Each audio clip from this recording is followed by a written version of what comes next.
Notre pain quotidien, première partie. Matthieu chapitre 6, verset 11.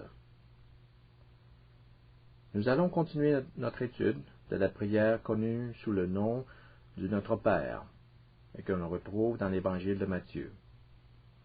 Je vais me concentrer cette fois-ci sur le 11e verset du 6e chapitre de Matthieu. En Matthieu chapitre 6, verset 11, Jésus nous exhorte à prier de cette manière. Donne-nous aujourd'hui notre pain quotidien. Donne-nous aujourd'hui notre pain quotidien. La signification de cette courte phrase semble à première vue très simple. Nous demandons à Dieu de pourvoir à nos besoins quotidiens de nourriture. Par cette même occasion, nous apprenons à faire confiance à Dieu dans la sphère des nécessités matérielles de la vie. Ceci semble résumer tout ce que contient ce verset. Mais dites-moi, en est-il vraiment ainsi? Cette explication vous contente-t-elle? Ceux qui ont appris à connaître Jésus ont également remarqué la richesse incroyable de son enseignement. Le chrétien consciencieux, qui désire explorer profondément la pensée de Dieu, ne pourra se satisfaire de cette explication plutôt superficielle de Matthieu chapitre 6, verset 11. D'ailleurs, ce verset recèle tant de richesses que je n'aurai pas assez d'une seule leçon pour vous communiquer tout ce que j'ai envie de vous dire. Si on veut sérieusement prendre le pouls du cœur de Dieu, j'aurai à vous donner 2 leçons complètes sur ce verset. Entamons dès maintenant la première leçon. Le Seigneur Jésus nous dit de prier Dieu, « Donne-nous aujourd'hui notre pain quotidien. » Comment comprendre le sens véritable de ces mots? Est-ce que Jésus nous demande de prier Dieu pour subvenir à nos besoins matériels? Il est vrai que cette prière, dite dans le contexte agricole du temps de Jésus, était loin d'être banale. On peut lire dans plusieurs dictionnaires bibliques des explications à l'effet que la société dans laquelle Jésus a vécu dépendait beaucoup de l'agriculture. L'activité agricole procurait de l'emploi à une bonne partie de la communauté. On payait les travailleurs à la fin de la journée sur une base quotidienne. Or, le concept d'assurance salaire n'existait pas. Si les conditions ne permettaient pas aux ouvriers de travailler dans les champs, ceux-ci risquaient fort de se retrouver sans salaire à la fin de la journée. On comprendra facilement qu'une telle situation les mettait dans l'embarras, puisque les gens comptaient sur ce revenu quotidien pour leur subsistance.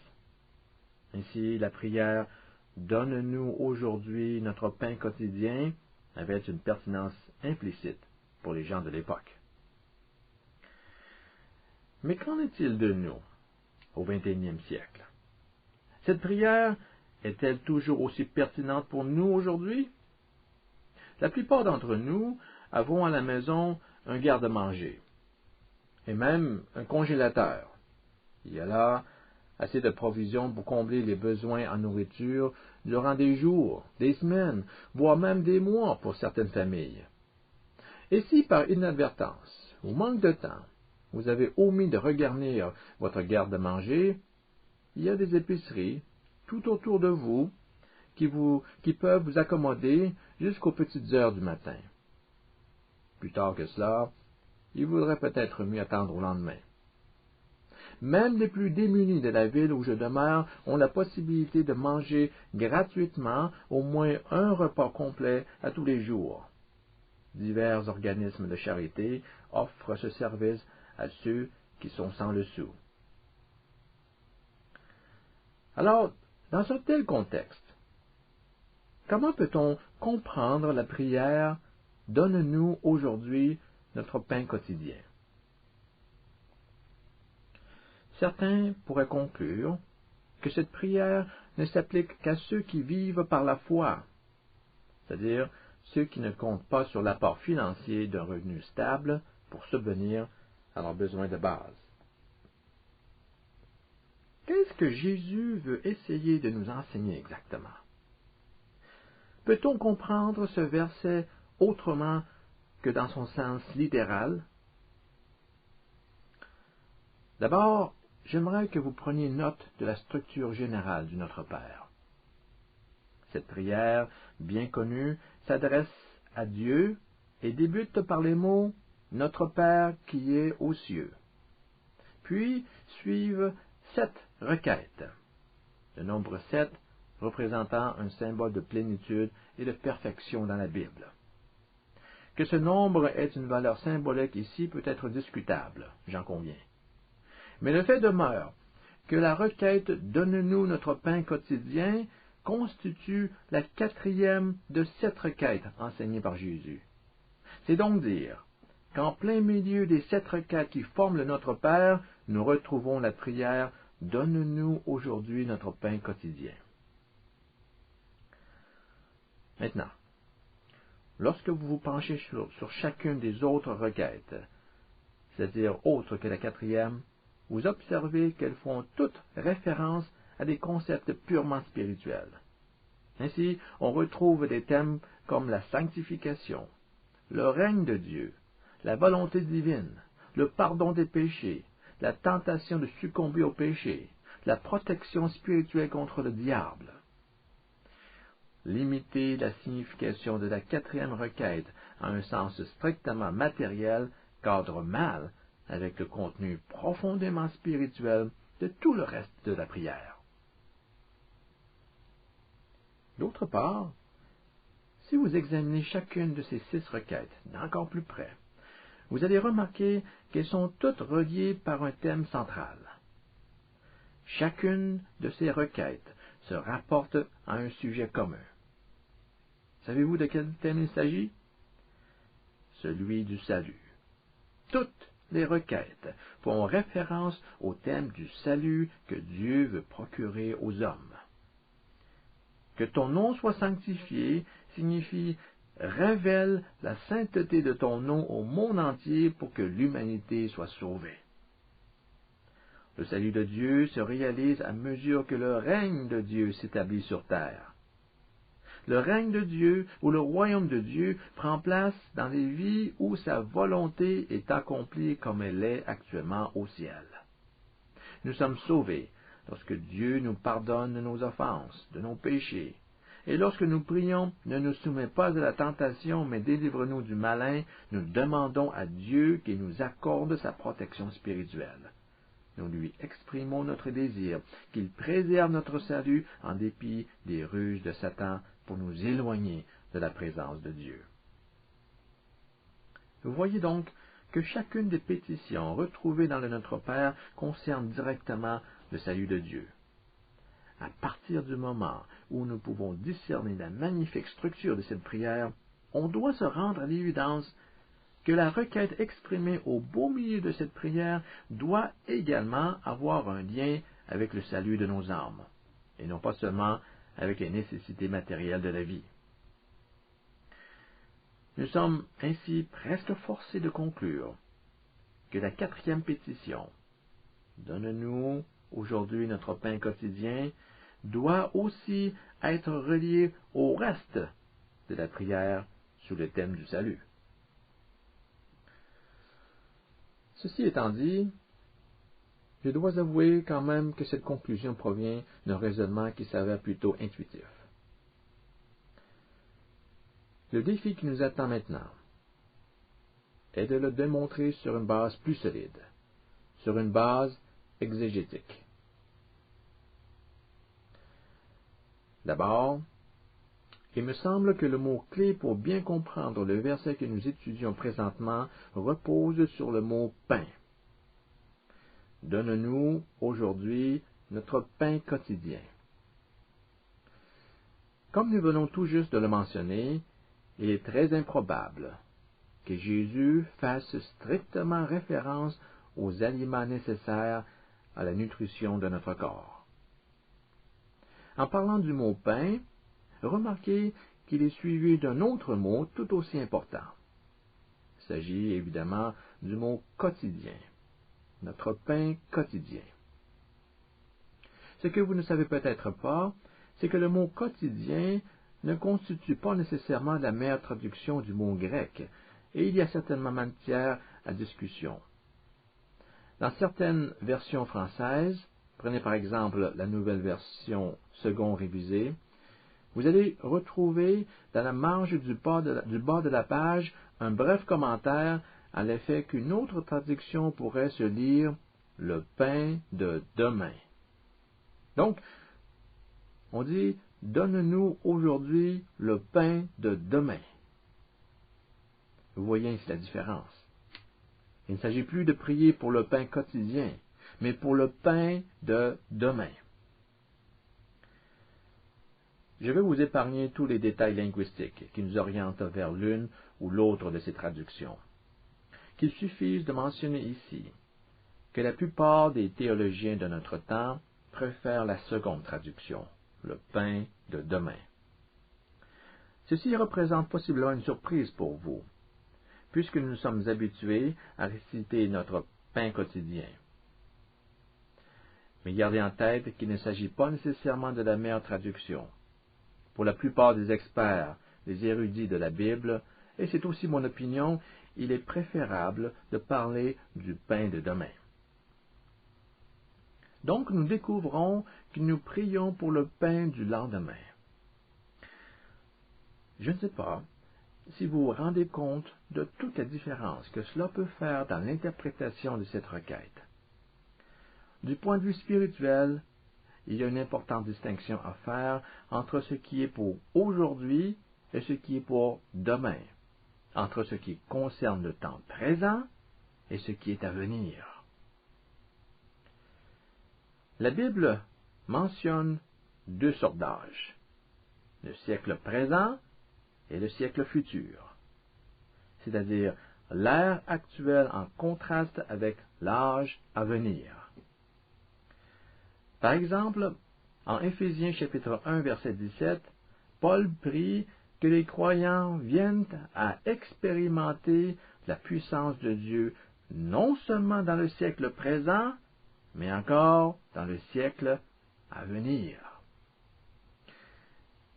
Pris dans un sens eschatologique, on comprendra que le siècle présent désigne le royaume de Dieu, tel qu'on le retrouve aujourd'hui depuis la venue de Christ, alors que le siècle à venir se réfère au règne éternel de Dieu quand nous verrons les nouveaux cieux et la nouvelle terre. Nous vivons aujourd'hui sous le règne incomplet de Jésus-Christ. Demain, dans un siècle à venir, nous vivrons dans une ère où la volonté de Dieu sera parfaitement accomplie. Ce contraste entre ce qui se passe aujourd'hui et ce qui va arriver demain se voit aussi dans l'Épître aux Hébreux, chapitre 4. Il s'agit d'un passage important pour notre étude. J'aimerais vous en lire quelques versets. Épître aux Hébreux, chapitre 4, versets 4 à 10. On lit ceci. Car il a dit quelque part, à propos du septième jour, et Dieu se reposa de toutes ses œuvres le septième jour. Et de nouveau dans ce passage, ils n'entreront certainement pas dans mon repos. Ainsi, puisqu'il est réservé à certains d'y entrer, et que ceux qui avaient reçu les premiers cette bonne nouvelle n'y entrèrent pas, à cause de leur incrédulité. Dieu fixe de nouveau un jour, aujourd'hui, en disant bien longtemps après, par la bouche de David, comme il a été dit plus haut.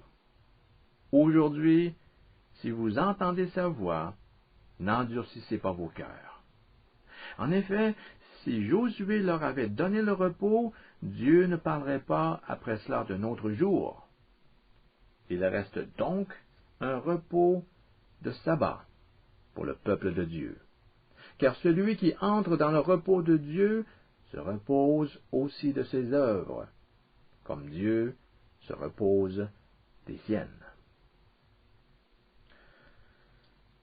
Remarquez bien le verset 7. Aujourd'hui, si vous entendez sa voix, n'endurcissez pas vos cœurs. L'auteur de l'Épître aux Hébreux donne ici un sérieux avertissement à sa congrégation.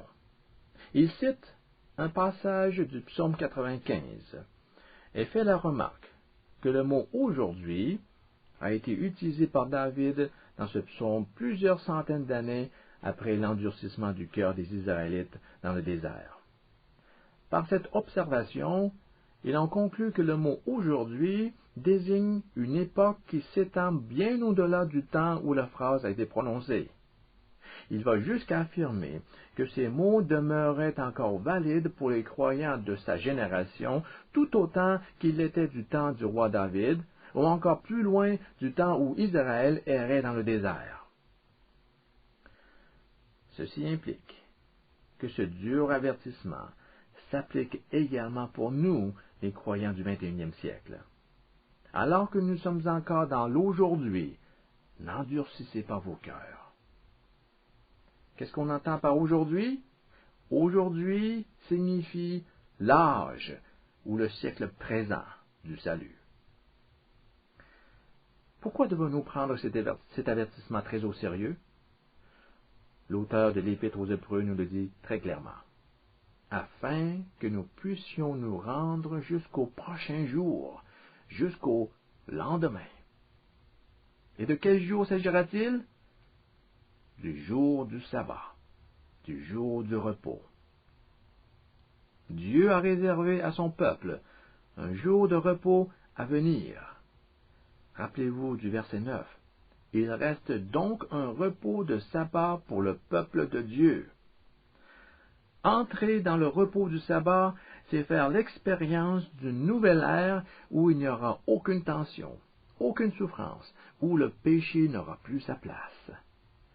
C'est là l'image du sabbat, de cette promesse du repos spirituel que nous avons en Jésus-Christ. Le repos de Dieu survient avec la disparition des tourments occasionnés par le péché.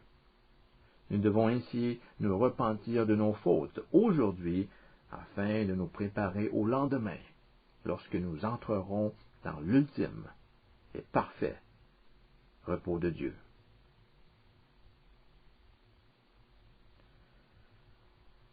Qu'est-ce que cela signifie exactement pour nous?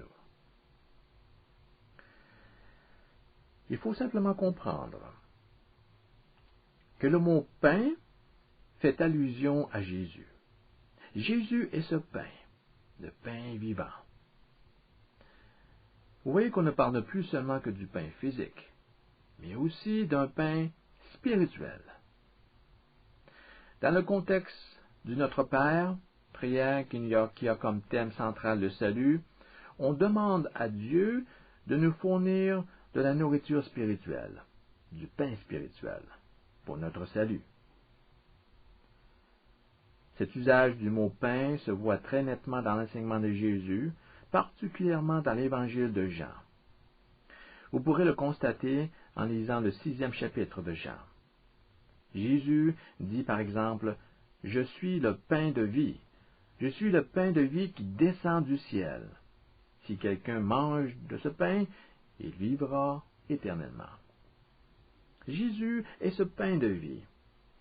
Il est ce pain du salut. Si nous prions Dieu pour de la nourriture physique, à plus forte raison, ne devons-nous pas aussi prier pour le pain de vie? Et c'est de ce pain spirituel que Jésus fait référence dans sa prière. Donne-nous aujourd'hui notre pain quotidien. Nous avons vu que tout dans cette prière se rapporte directement au salut. Même la requête qui se trouve au centre de cette prière. Pourquoi devrait-il y avoir une exception? En fait, on pourrait même dire que la 4e requête, de par sa position centrale, devrait être concernée encore plus que les autres par le thème du salut. Cette impression ne fait que se confirmer par un examen attentif de ce verset, que ce soit sur le plan de la structure, de la linguistique ou de l'exégèse. À tous les points de vue, nous découvrons que Jésus parle d'une nourriture spirituelle, d'un pain spirituel, et que ce pain spirituel représente sa propre personne. Je suis le pain de vie. Quiconque me mange aura la vie éternelle. En d'autres mots, l'accès au salut dépend de ce pain spirituel. Et c'est en consommant de ce pain que vous serez sauvés. Nous commençons maintenant à comprendre le sens spirituel de la 4e requête. Vous voyez pourquoi je disais plus tôt que la demande à Dieu de nous donner le pain quotidien doit avoir un rapport avec le salut, à l'instar du reste de la prière. Continuons à explorer les richesses de ce verset. Si vous m'avez bien suivi jusqu'à présent, vous aurez constaté que nous demandons à Dieu de nous donner aujourd'hui le pain pour le jour suivant, le pain du royaume de Dieu, le pain du repos de Dieu, le pain du sabbat. Mais comment en arrive-t-on à prier de cette manière? Avoir le pain aujourd'hui pour le lendemain? En Jean chapitre 6, lorsque Jésus révèle qu'il est lui-même le pain de vie, il y a mention d'une autre sorte de pain, plus précisément de la manne. Jésus parle du pain de vie en contraste avec la manne que les Juifs ont mangée dans le désert. Et il dit aux Juifs qui s'entretenaient avec lui, « Vos pères ont mangé la manne dans le désert et ils sont morts. » Nous devons ici nous attarder à cette question de la manne dans l'Ancien Testament. C'est en Exode chapitre 16 que nous pouvons lire des explications à propos de l'apparition pour le moins miraculeuse de cette manne. Ce pain, qui est descendu directement du ciel, aura servi d'aliment principal pour nourrir les Israélites durant leur séjour de 40 ans dans le désert. Le peuple d'Israël a reçu comme instruction de recueillir la manne sur une base quotidienne, c'est-à-dire juste assez pour les besoins de la journée.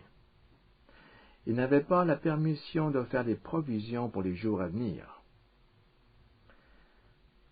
Cela n'occasionnait pas de problème pour les 6 premières journées de la semaine. Mais qu'en est-il du 7e jour, le jour du sabbat? Car voyez-vous, le sabbat, par définition, est une journée de repos, instituée par Dieu où l'on cesse toute activité. Même l'action de recueillir de la manne pour satisfaire un besoin aussi légitime que la faim ne pouvait pas faire exception à la règle. Alors, qu'est-ce que vous allez manger au 7e jour, tout en respectant le sabbat? Eh bien, soyez sans crainte. Le Dieu qui a institué un 7e jour de repos pour Israël est le même Dieu qui a procuré de la manne à la nation juive. Et il va continuer à prendre soin de son peuple, même avec les restrictions du 7e jour. Israël n'aura pas l'estomac vide, car Dieu fournira la nourriture nécessaire pour le jour du sabbat, le 7e jour, au 6e jour. Il donnera aujourd'hui le pain céleste pour le lendemain. Souvenez-vous de notre Père. Donne-nous aujourd'hui le pain de demain. Vous commencez à comprendre? Le pain qui sera mangé au jour du sabbat sera fourni la veille, c'est-à-dire au 6e jour. C'était le seul moment dans la semaine où l'on pouvait ramasser assez de manne pour répondre aux besoins en nourriture pour 2 journées consécutives. Aucune autre journée de la semaine ne pouvait bénéficier de ce privilège. Si vous essayez de recueillir plus de manne que nécessaire pour la journée, vous vous apercevrez que tout surplus se gâtera aussitôt. La manne devait être mangée dans la même journée qu'on l'a ramassée. On ne pouvait pas la conserver pour plus de 24 heures. La seule exception concerne le jour du sabbat.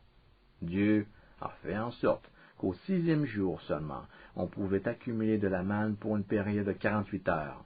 Le pain pour le jour du sabbat était ainsi recueilli la veille. Voilà que la parole de Dieu devient de plus en plus claire pour nous. En comprenant la signification du sabbat, on expose toute la beauté de l'enseignement de Jésus. Écoutez ceci. Le jour, c'est-à-dire le sabbat, est un jour de repos, le repos des activités menant au péché. C'est un repos qui nous libère du fardeau qui pèse sur nous à cause de nos fautes. Contemplez maintenant la beauté des paroles de Jésus. Nous vivons aujourd'hui dans un désert spirituel, parce que ce monde ne reconnaît pas l'existence de Dieu. Si nous voulons profiter de la vie abondante à laquelle Dieu nous convie, nous avons besoin d'un apport constant en nourriture spirituelle qui se retrouve dans la personne de Christ. Jésus dit, « Le pain de Dieu, c'est celui qui descend du ciel et qui donne la vie au monde. Moi, Jésus, je suis le pain de vie. »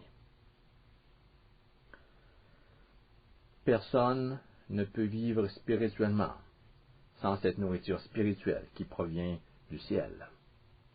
Tout comme les Israélites dépendaient de la manne pour subvenir à leurs besoins physiques, nous dépendons de Jésus, le pain de vie, pour entretenir notre vie spirituelle. Et comme on ne s'alimente pas qu'une seule fois dans notre vie, il ne s'agit pas non plus de manger de ce pain de vie une seule fois, ni même de temps à autre pour avoir la vie éternelle. Nous dépendons constamment de ce pain spirituel pour maintenir la vigueur de notre vie spirituelle. Donc, nous demandons à Dieu, donne-nous aujourd'hui le pain de demain. Je dois vous mentionner ici une autre vérité biblique. Depuis que Jésus a fait son apparition sur la terre, il y a 2000 ans, nous vivons dans la dernière période de l'histoire de l'humanité. Il s'agit d'une période de grâce que Dieu accorde aux hommes. Nous sommes présentement au 6e jour de notre histoire. L'ère actuelle correspond à ce que la Bible appelle les derniers jours. En Hébreux chapitre 1, verset 2, on peut lire que Dieu nous a parlé par le Fils en ces jours qui sont les derniers. Le siècle présent se définit donc comme étant les derniers temps, juste avant le sabbat, le 7e jour, juste avant que le règne de Dieu n'atteigne son apogée. Souvenez-vous des mots qui précèdent la requête pour le pain.